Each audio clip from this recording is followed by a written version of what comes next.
Greetings, YouTube. Oh, no. Nope. It's not a mail call. It's a box. Ooh, we have a 2-speed rainbow in the box and some other stuff.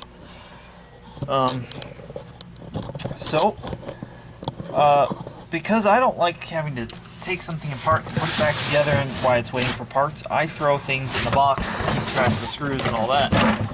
Sometimes it's two weeks waiting on parts for a customer. Trying to get a hold of customers, and by the time we order in all that jazz.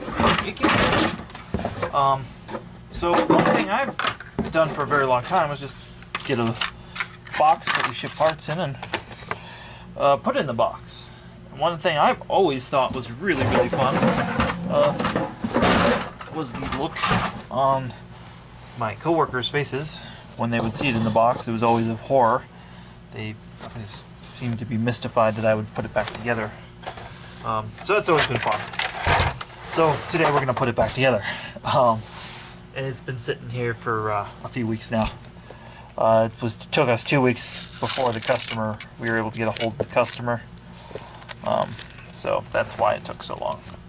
Of course, I had already ordered the parts that I was out of stock of and got them on the way before we even got a hold of the customer. So we're going to start by putting the motor back together. I don't really recommend taking the motor apart this far. You can, and it's like one of those things that you have to remember which order that all this shit goes back together and all that good stuff. Alright.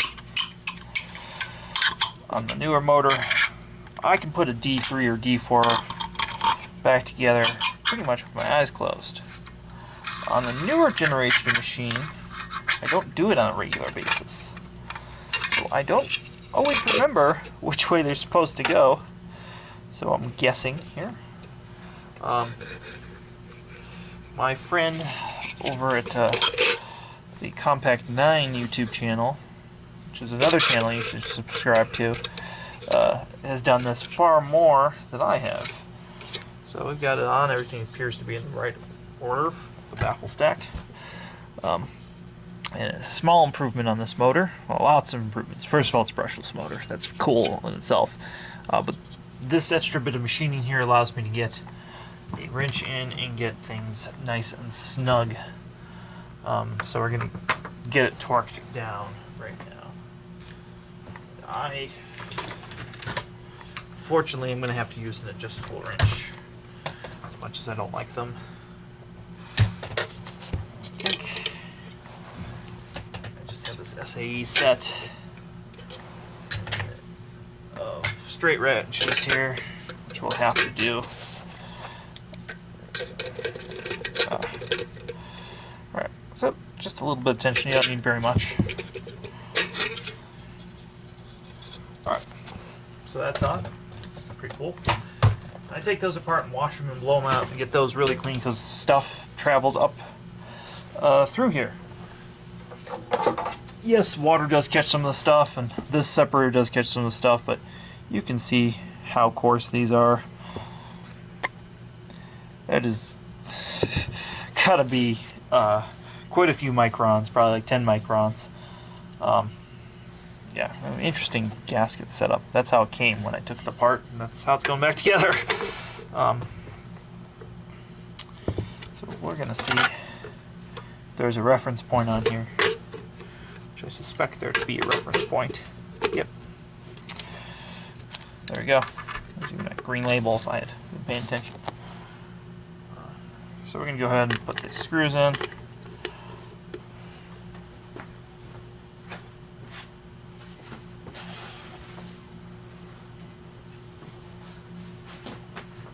One of my screws got away from me.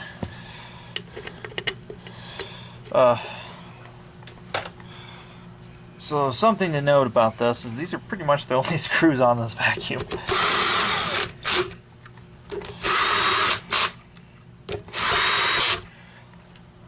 Alright, then I'm just going to snug those up.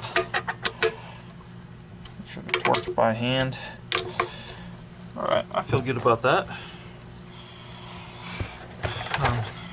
yeah, give you a better idea what's going on with this full dual fan bypass motor. It's just a beast of a motor.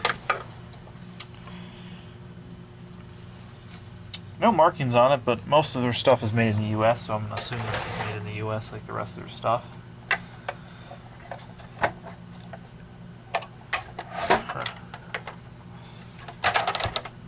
Again, not something I do every day. But I believe, looking at this thing is pretty symmetrical. Yep. Seems to just roll on there. And I washed all this stuff pretty thoroughly, and it doesn't look like it. Look, it looks like it's dirty, and it's really scrubbed this. Before I put it back together. Get one more pass with the toothbrush.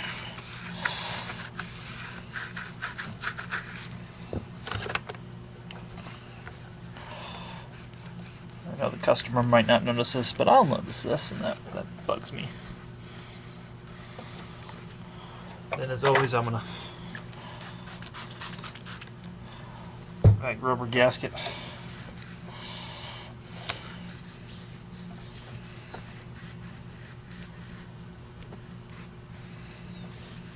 All right, there we go.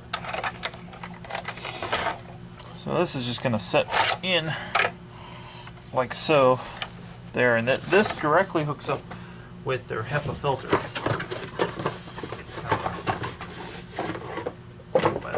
One. There's a bunch of different HEPA filters that fit these. So then that HEPA filter goes in there like that. And that HEPA filter works double time, since this doesn't have much of a pre-motor filter. We could get into some heated arguments whether water filters properly, but we're just putting this back together.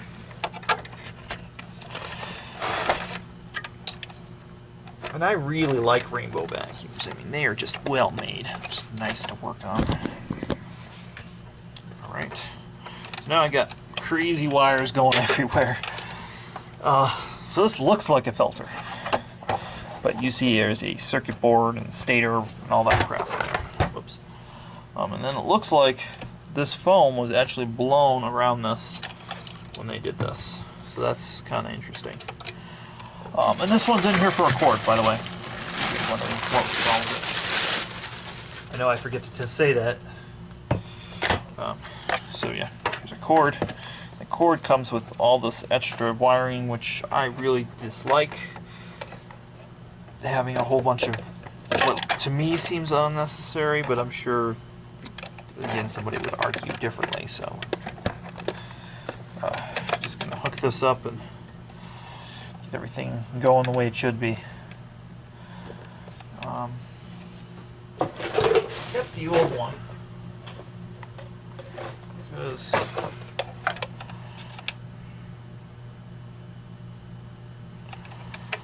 alright, something I don't see. Got that. I feel like it has another pin coming off the wiring harness, so let's take a look.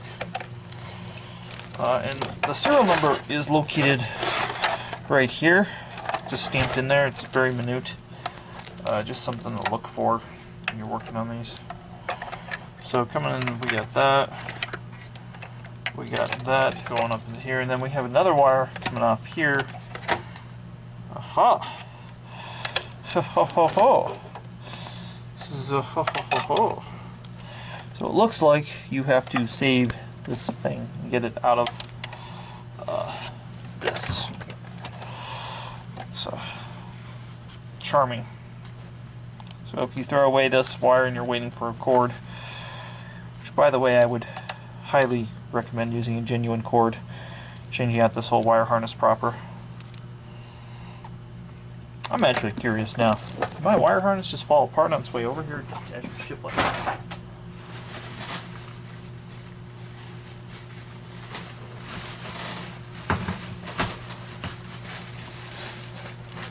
No, this one's missing a plug too. So that tells me that you are supposed to steal this little guy out of here. I just don't really see good way to get this out. Let's see if a bit more light will help. Yeah, I'm sure y'all are going to make fun of me for this one.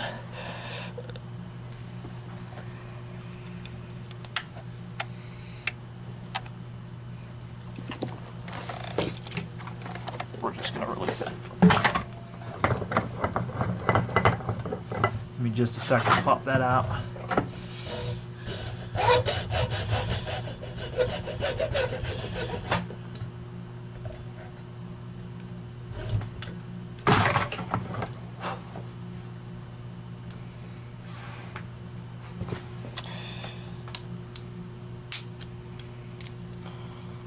Alright, so I pulled our extra wire out here.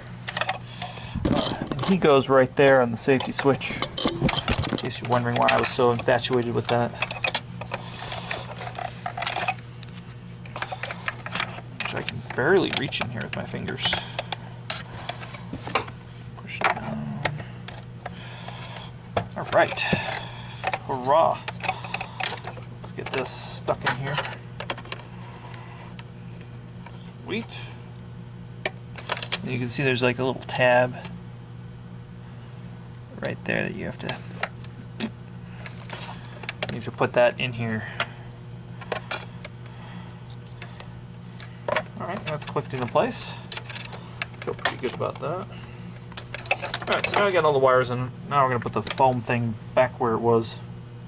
Now I'm going to pull the wires up through it.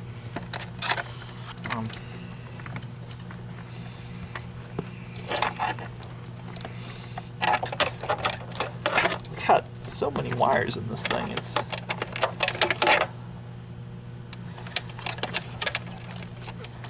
I'm risking getting criticism here. It does seem unnecessary. Tuck this thing back in where it was.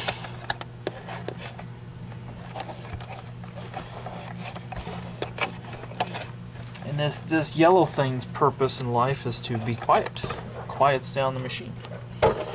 They used to use this thing look like a carburetor filter, and they've gone to this, which I think is a better system.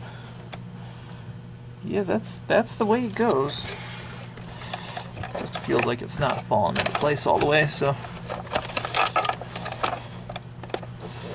there we go. There we go. There's a big metal contact that touches this foam, so I guess this foam doesn't conduct electricity.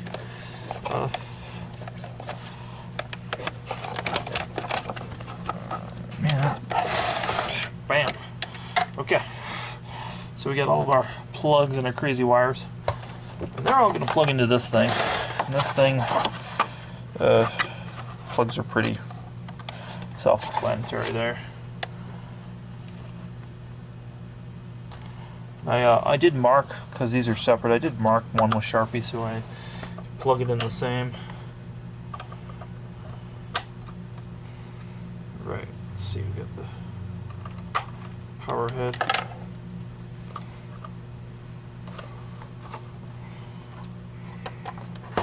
And there's a diagnostic port on the other side of this, and I wish I had the tool for that. That would be cool. Nice if I could diagnose it with a plug-in, reflash it, or whatever they do with that. So we've got all these pretty much connected. Let's see how this is going to go. Like so. You got to follow the mold marks of this foam. They just kind of tell you how everything is supposed to go.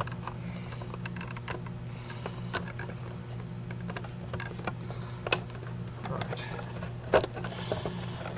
Let's click down here. Okay, there's just a lot going on here for something. Seems like it should be simple. Alright. Now we got that stuff. I'm just going to tuck that in over here. This is just going to plug right in here. It only goes one way.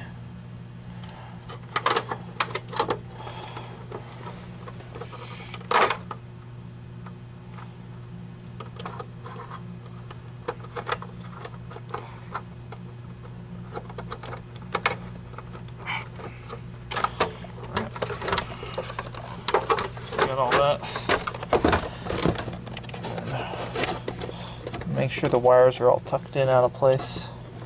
Don't want to pinch anything. Oh, and there's no screws holding this thing together. That's kind of a cool thing. I guess they found that that would last longer than screw holes. Rainbow did some sort of horseshit study about that. I'm gonna call it horseshit, because I really would rather have some screws. Alright, and that extra force you saw me, that's me just pressing down on the styrofoam that's all shoved in here. So now we got everything just kind of how it goes. The other day, we'll get the plastic nut in a minute.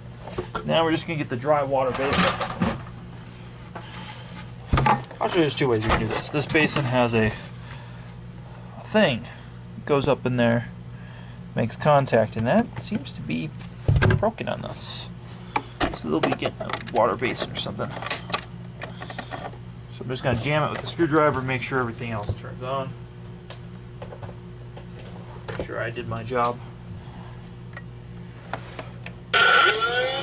Such a strange sound.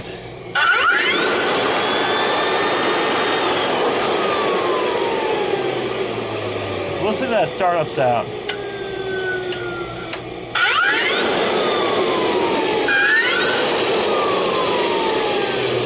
It's such a strange sound when it starts up. I love it. Alright. So a couple things. First of all, good mark that I was here.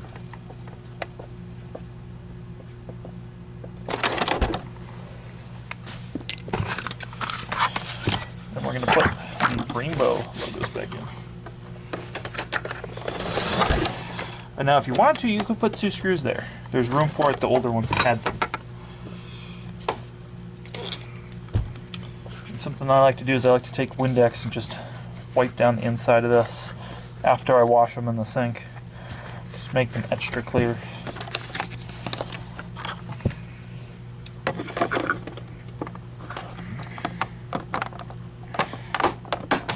So that's how that pops apart.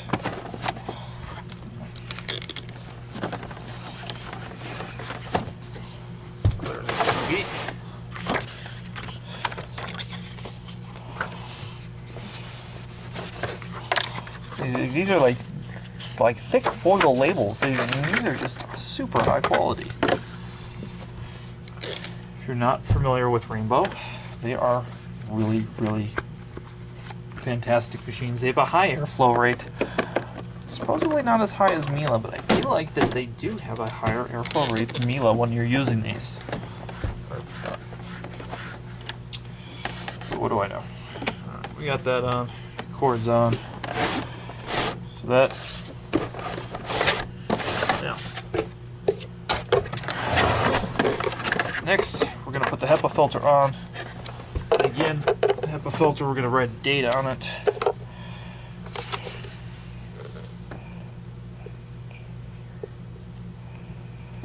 So, write the date there.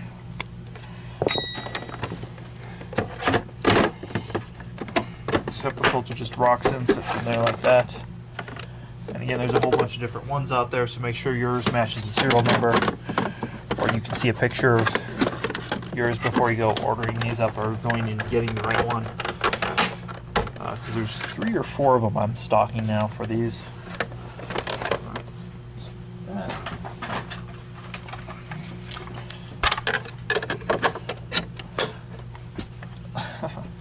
It's really pretty cool how fast this whole machine just pops together. I bet that was less time than fixing a Miele. And the cord gets wrapped here on this one.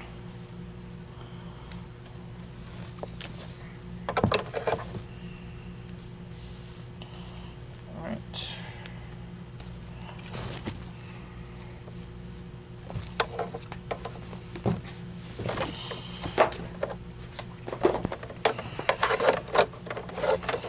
So of course the question of the day is, what is this going to blow in a particle counter? That's the That's the thing you guys really want to see. Because that's quite the argument, is that these machines are not super good filters. So we're going to find out real quick. I'm going to go fill the water basin.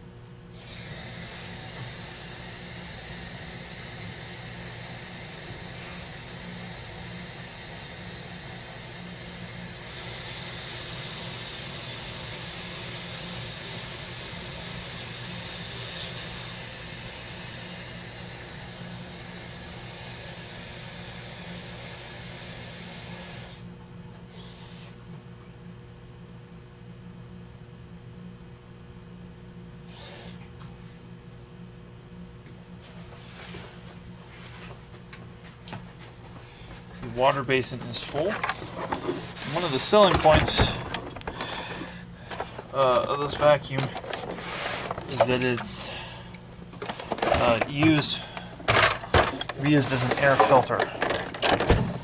So we're going to put this on. Let me grab a nut.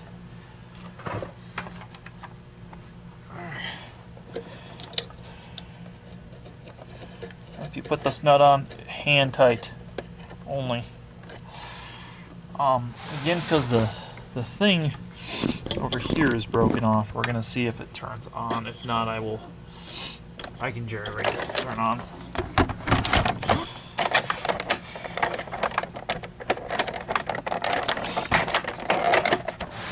That's on there. Plugged in. Let's see.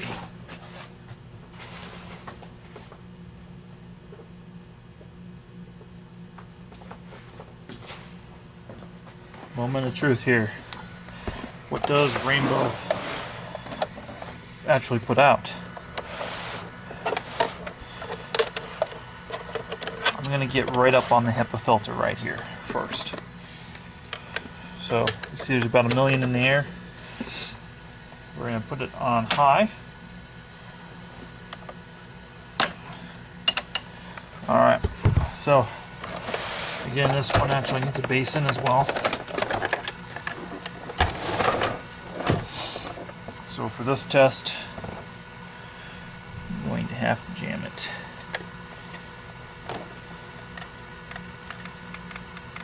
Right there. In just a second, we're going to make this happen. Don't ever try this at home.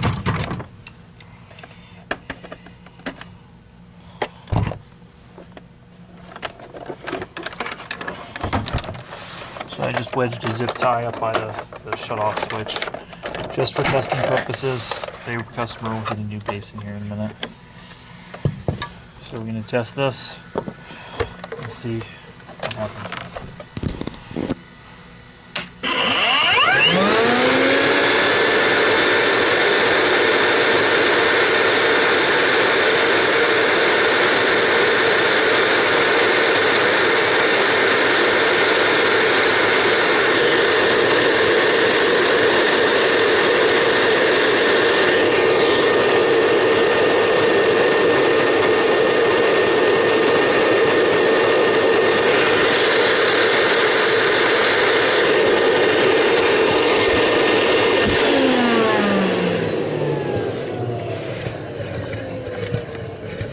It makes such a great sound.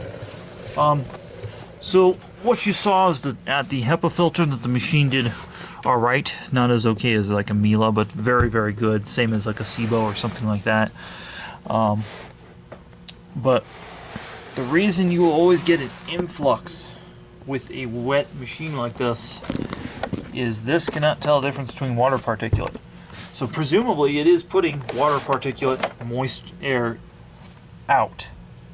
Now how much of that is dirty particles, how many of that's moist air, how much of that's moist air, dirty particles, I don't have a way of testing that. What I can tell you are the facts about water filtration. The simple it allows a lot of airflow. These are really big inlets, allowing a lot of air. It's a good thing. This water can grow bacteria, and some of it is going to escape. This thing doesn't work really much differently than like a water pipe. So what we have here is we have a separator. So a mechanical separator is flinging the water apart, trying not to keep the water in there. And this works very well for large debris. And you can see it's dry there. This is wet because I tilted it. It's not wet because it sucked up water through there. You can see it's dry in there. Dry right here. Again, this is wet for me tilting it. So you're not actually having a lot of filtration before it hits that HEPA. So you're causing that filter to work extra hard, not unlike a Dyson Kinetic or something like that. So I think there was not enough pre-motor filtration on this. That is my personal 2 cents on rainbows and Hylas and things like that. That being said, I do really like rainbows and Hylas and those sort of vacuums, and I wouldn't discourage you from buying one. But I don't believe that these ever filter as well as they claim. But definitely not as bad as, say, you know, an Oreck or something like that. So it's kind of in between, and people will argue all day long that these are the best filtering vacuums. People will swear up and down. And when you invest $2,000 in a vacuum cleaner, or $3,000, or $400 used, or $600 used, whatever the amount is, it's not inexpensive. None of these are inexpensive. You know, you're going to, of course, be convinced of it because you bought it. So that is how to put together a Rainbow E2. And it's important that you guys subscribe. It's also inherited that when you use this, that you store it with the base off the machine. You cannot have the wet water or even moisture, otherwise it's going to go in that machine and it's going to create mold, moisture, all sorts of nastiness that you just don't want. So that's really imperative that you store it like that. We're going to put this nut on by hand. Nothing more, nothing less. And I always, of course, want to thank the Patreons who are helping support the channel. We're probably about, at this rate, we're probably about 3 months out before we'll get a 4K camera.